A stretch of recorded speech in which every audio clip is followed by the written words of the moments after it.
Hello and welcome to another edition of Completely Unoriginal. I am Adam St. Paul. And Kurt Campbell with you here. And once again, Tony Zur on the phone with us doing the show. Welcome, Tony. How's it going, guys? Oh, good. It's nice to be back. We've been away for a few weeks. It's just been the busiest time of the year here. I was at Wee Fest 2 weeks ago, and then it was the Brown County Fair last week, and now we're first week that we don't have a lot going on, and I'm here, so we're able to have the show.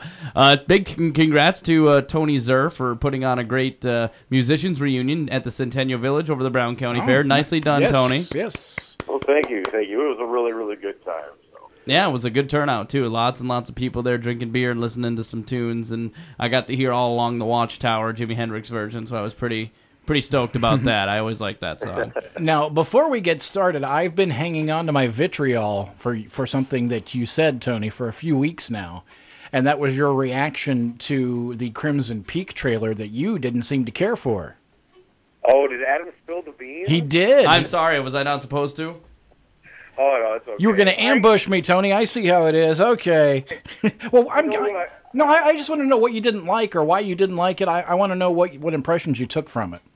Well, when I first of all, I respect you fully, and so when you told me that there's a trailer for a movie I hadn't heard of starring some people that I actually kind of enjoy, I was like, okay, cool. I haven't heard of that, and so I watched it, and it was just kind of like, it seemed like Abraham Lincoln Vampire Hunter meets House on Haunted Hill. No, you cannot throw Abraham Lincoln Vampire Hunter into this. This is Guillermo del Toro. This is the man who made Pan's Labyrinth, and you're going to dismiss it on those counts? Boo! Boo to you. I will say that. In the a lot of times when the trailer's really good, it builds me up, and then all of a sudden the movie's really crappy. So maybe this one will be the exact opposite of that. And the trailer just didn't impress me enough. But when I actually watched the movie, like, wow, it was a really, really good, awesome movie. Well, okay. Well, that's all I can hope for is you'll at least get to see it. I know Adam felt the same way I did, that it was creepy.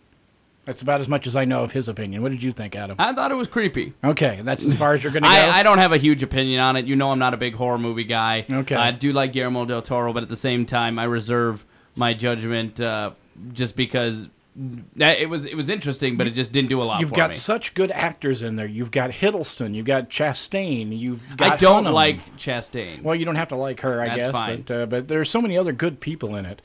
Plus, you got Doug Jones being a big, tall, skinny, creepy ghost in there somewhere. Yeah. So that's always good. I have reservations about just horror movies in general these days because it always just seems like they just want to jump at me to scare me. And just have things like all of a sudden just all of a sudden just kind of pop into frame, and that's supposed to be scary. And for me, it's more annoying than anything. Honestly, the last, and you guys might laugh at me about this, but I've said this before. The last horror movie that I saw that I thought was a horror movie was Gravity. Like seriously, in my book, that situation, I was terrified for that woman. It's definitely a scary situation. I wouldn't classify it as a horror movie, but it's terrifying. It's terrifying.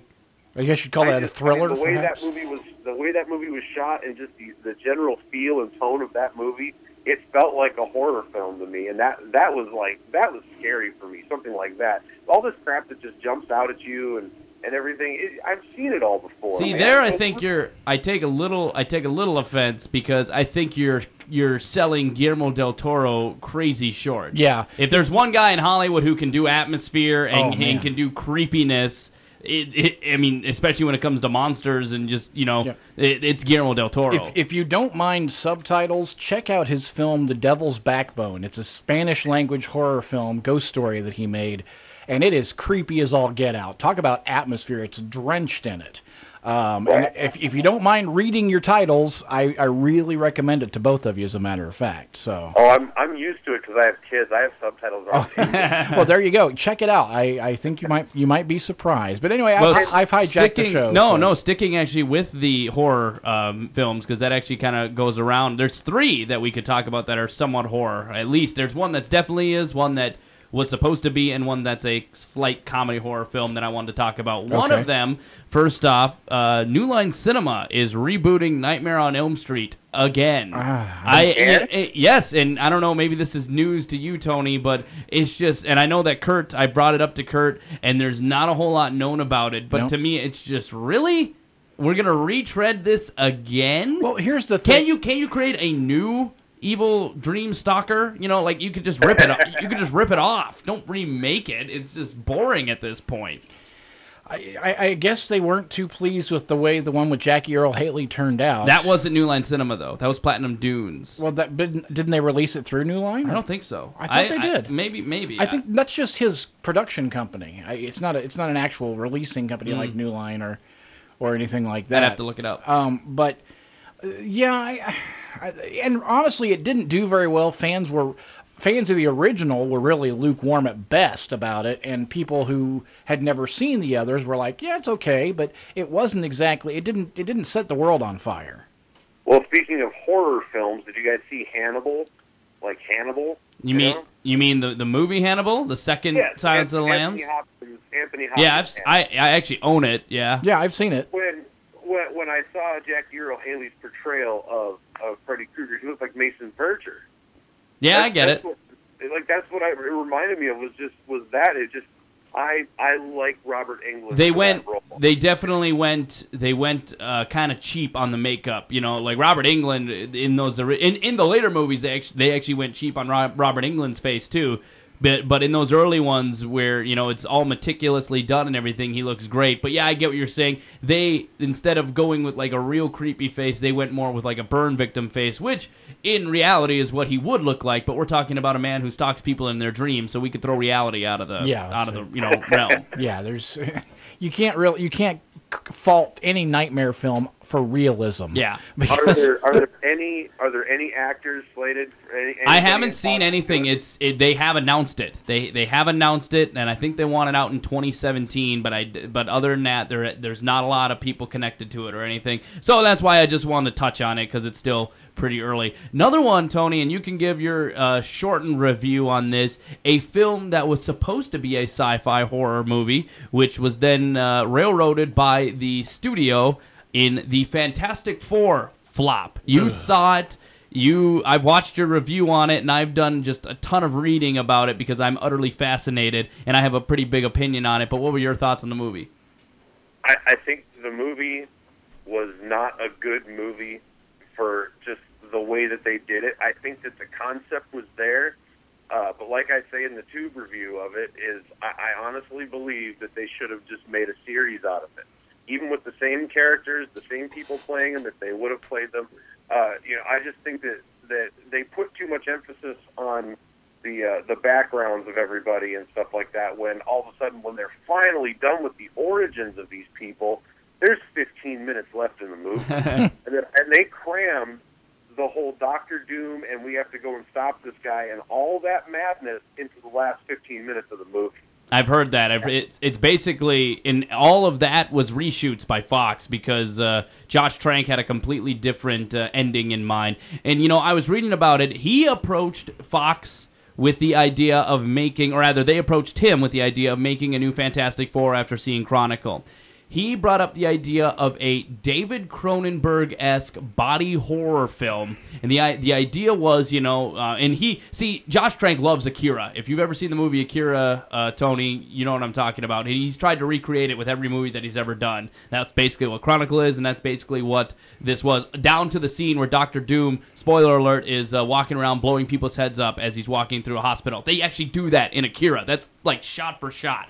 But either way, point is that he wanted to create this real sci-fi horror film, and the studio right away was all for it. That was the vision they agreed upon, and then apparently they went in and said, no, you're screwing this up, or we don't like where this is going, so we're taking over and we're changing things. And my whole point is, and you can call me, people are really giving Trank a lot of credit actually for taking a risk and for doing something different and everything like that. I don't want to see something different with a product that I know what it is. Just like when Darren Aronofsky tried to pull that crap with Batman and make him a poor kid who was raised by a black, what's it called, a mechanic named Big Al, and he drove around in like a Lincoln Town Car, and that was the Batmobile. It was a super, super different take on Batman before Nolan came in with Batman Begins. Naturally, Warner Brothers wisely scrapped that idea. I think they should have scrapped this whole body horror Fantastic Four movie before they even started. That's what I think. Well, you were biased before you were biased from the word go, man. so my thing still is, I think that they could have explored the chemistry between them a lot better, because there wasn't those little quips and everything. And one of my favorite things was just the amount of love hate that the Thing and the Human Torch had for each other.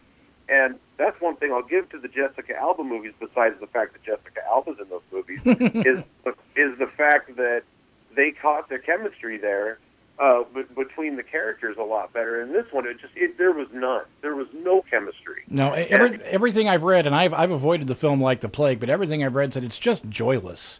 It's like nobody wants to be there. Right, and then the Thing, he pulls out, spoiler alert, he pulls out the "it's clobber in time" once, and it's just so forced, and it's like the tone of the character that they made him be throughout the entire movie, then all of a sudden he just comes in, "it's clobbering time." You're like, what? Like, hold on a second. Didn't even stay with the tone. Yeah, that's a shame. But Tony, what I'm asking you here is, and you can call me biased from the get-go, and the only reason I was biased is because I know Fox made this simply to keep the rights, not because they had any kind of visionary idea for it or anything. Why don't you then just create your own standalone, just like Josh Trank did with Chronicle? Why don't you create your own standalone film, your own characters? You can give them their own powers, because let's face it, in the world that he's trying to create in this dour, dry, down universe, a man who stretches and a woman who turns invisible is not necessarily the most realistic powers, or at least the ones that he would have probably want to go with. Create your own team, create your own characters, and then make it the body horror David Cronenberg film. This stuff is happening to you. You can't stop it. Do that rather than take a product that people know, people love, and you're just going to piss them off by doing it. I gotta agree. Don't try to shoehorn your ideas into a known quantity. Yeah, exactly. When it would be just as easy to make up people and go with your own story, I think. So yeah, I gotta agree with you on that. Yeah, he should have just honestly, he should have either just said no to the Fantastic Four, and like you said, went off and made his body of work, or he should have just made a really good Fantastic Four movie. Exactly. And then gone to make his body horror film. Sometimes you got to make the C picture to get to the A picture. You're seeing a lot of that in Hollywood, where guys are knocking it out of the park with a small indie film. Colin Trevorrow did Safety Not Guaranteed, which I loved until the ending. The ending's... No, tell me, I haven't seen it yet. I'm not going to, but I did like that movie. He gets Jurassic World after that. He really hadn't done a whole lot else. He knocked that out of the park, too. He did fine, and now he's getting a Star Wars film, I think it was. You got guys like, I can't remember his name, the guy that did the new Godzilla remake. Yeah. He had only made that Monsters film, which is a very small, very indie project, and then he gets that one. You get a guy like Josh Trank, and sometimes in Trank too, I don't think he did himself any favors with the rumors you hear about him trashing a hotel or trashing the place he was living, all that kind of stuff. He's trying to be a rock star. I think so. And my point is, sometimes you get these guys who can make it work on a smaller scale, but have no experience when it comes to getting a $150 million check wrote your way, and then trying to organize egos and trying to make a big budget film work. Yeah, I honestly the movie was just very bland to me, and I just, like I said, should have been a series. They could still do something with it, I think, but I just think that I don't know. And now, I think a bland superhero film is the biggest crime you can commit, though. Something not memorable. A non-memorable superhero film. That's kind of what they're for. I think Fox should have just released the what's his name, B movie. Corman should have just released the Roger Corman film that was never released back in the 1990s or whatever that was. Oh my And goodness. now, I'm sticking with the kind of horror. This one is stretching, I'll admit, in the segue, but at the same time, I know that Tony is really excited about this, and we'll have him comment on it first. It has been confirmed Bill Murray will make a cameo in the upcoming remake or the upcoming reboot of the Ghostbusters, which is horror comedy, so it does work a little bit. But Bill Murray is on. Yes! Yeah, I saw that rumor. Go ahead, Tony. Tell us your thoughts, unless they're just yes, in which case I can agree with you. It's just, hey, you want to know what?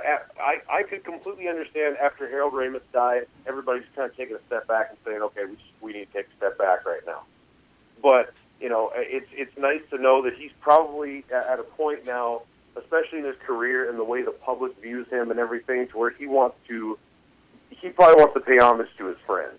And he probably knows that, you know, maybe Harold Ramis, you know, behind closed doors, maybe he was always just like, I really want us all to get back together and do a Ghostbusters, or at least make a cameo in a Ghostbusters movie. And maybe Bill Murray's just kind of thinking about that now, if that actually happens. Well, Tony, just to interrupt quick, and I'm sorry, but you know, piggybacking on what you said, if I'm not mistaken, before the reboot came, the all-female cast reboot came, they had been trying for years to get Bill Murray to come on and do another Ghostbusters, and he wouldn't do it. So I think you're right in that, you know, hey, I was a jerk, or I just didn't want to do it back then. Harold is gone now, so I may do this just because I know it's what he would have wanted. Exactly, because Harold Ramis, he loved the Ghostbusters. He was the one that got everybody together, I believe, to do the video game that they had out a few years back. It was really, really successful. Yep. I played it, and I was just impressed. They got all the original cast members to supply their own voices. That was really impressive. Exactly, and so, you know, maybe after that, and then after Ramis' death, maybe Bill Murray was just kind of like, you know, screw it, I'm going to do it. I think it'd be fun. So, well, you know, not that this reboot needs a lot of what's it called, credibility, because, you know, it's got a great female cast. You've got people Paul like Feig on it. Paul Feig, who of course has a very nice track record when it comes to comedies. So you got talented actors in front of the camera, you got a talented guy behind the camera. So I think people are excited for it. But this, to me personally, and you know, people could say I'm wrong, this gives it a legitimacy, and even further legitimacy, that Bill Murray, who I think most people view him as the most memorable from those original two Ghostbusters, that he's coming on to give his stamp of approval, and that to me is, it's very exciting. Absolutely, absolutely. We've got that to look forward to. I'm excited for that to happen. See other horror-related stuff, small screen stuff. Lucy Lawless, Xena herself, has joined the cast of Ash vs. Evil Dead. I'm good with that. Nice. She's married to Bob Tappert, one of the producers of the Evil Dead franchise. So that's how they got her. But so I'm excited about that. Also, I was a little leery, but I did a little reading, and there is going to be a Friday the 13th TV series on the CW. Yeah, I saw something about that. Now, what I read caught my interest. I thought, really? Is it going to be like that awful late 80s show about the antiques and such like that? But no, they're playing it as, and here's what I read, the intent is the original Friday the 13th or early films actually happened in this Crystal Lake place, but the world started to make films about them. So the other later Friday the 13th films were about actual events to make it a little more meta, I guess. It kind of reminds me of, have you ever seen the original The Town That Feared Sundown? The Town That Dreaded Sundown. Dreaded Sundown. Yeah. They went and made a remake of that recently. Yeah. And that was that had a real meta approach to it, where that actually happened and these people are living in the town, or somebody then, you know, dons the persona of the town, that the guy that kills the people, and then he runs around and commits the crimes. You know, you could probably get away, like right away, I guess the CW, I think, but they've actually had a pretty good track record of creating TV. And, you know, you could get away with doing a Friday, if you did a murder mystery from it. You know, I can see that. Keep it in the realm where Jason is mortal, where he is a misunderstood, maybe deformed guy, just like he is in the movies. But at the same time, like I said, he's mortal, and you can try to solve it from there. Yeah. I think you could make that work. The protagonist is a police officer who has some relation to Voorhees in what happened, but they've got it as the older people in town remember what actually happened and are afraid of Jason, while the younger generation only know him from the movies and as a legend in the area, which I think could merge nicely into a horror drama series, I think. It could I'm not going to give up on it until I see it and say, oh, well, that's crap. So we'll wait and see, I guess. But I like what they're thinking. That's what I'm trying to say. So. Yeah. Well, all right then. Tony, and I just killed the show. Sorry. No. I wanted to make sure Tony got anything that he wanted to add honestly, I didn't have anything else to put into that. So, but before we go, Tony, I know you sent me 10 different topics to talk about. I guess we could just mention that. Now, I didn't, read the whole story, and you can correct me if I'm wrong, but they are making an H.H. Holmes film starring Leonardo DiCaprio as the titular serial killer himself. I know more about this too, but Tony, go ahead. I've always been fascinated with that. That's one of the reasons why I like Saw 2, because they modeled a lot of that concept because of the whole murder house thing. They modeled a lot of that off of H.H. Holmes and everything. I'm sorry, I don't mean to sound like a creeper, but no, it's interesting. It's morbidly interesting. Trust me, I read plenty of it. I get it. Yeah, look, the serial killer stuff is really, really interesting to me, and so to see Leonardo DiCaprio, who dives into his roles, you got to give him that. Yeah, you do. He does a really good job. Oh my gosh, I just think it's going to be. I think it's going to be a masterpiece, and it's probably going to open up a whole new genre of getting these huge name actors to play really sadistic. And it's Scorsese too, right? Yeah, Scorsese. Well, it's a film version of a book I've actually read called The Devil in the White City, which is about the World's Fair in Chicago and Holmes, which were both, I guess you'd say, were both happening at the same time. People were in town in Chicago for the World's Fair, staying at his hotel, and a whole lot of them disappeared. And it's how the two stories kind of merge and intertwine. And I see it almost like it's going to be a Gangs of New York flavored thing from Scorsese, and I'm totally down with that. I'm good with it. So we'll see what happens, I guess. I am very, very excited for it, and like I said, I think it's gonna open up a whole new can of worms, just like Iron Man with the Marvel stuff. I think this is gonna open up something really, really big. I do have something to add. I don't know. I've never read the book Devil in the White City, but I have read about H.H. Holmes, and from everything I heard, everything that I read, he came off as a gentleman. He came off as someone who is completely sane and who was soft-spoken and things to that nature. Handsome, soft-spoken. I don't know how Leo is going to play it then, because Leo, let's be honest, has two levels. He has his calm and he has shouting. Shouting is his go-to emotion if he is not calm. And I suppose he could do some shouting and screaming if he has a victim alone with him in the film at some point. But at the same time, he's going to have to play it a little more reserved, which is, I don't think, usually one of his strengths. But like I said, I don't think there's any reason not to be excited about this film. Yeah, I think it's going to be great. And just going off of that, because we're talking about DiCaprio, he was in Django Unchained, and now pretty much the second movie of Quentin Tarantino's, I think he said three Western movies that he's going to be making.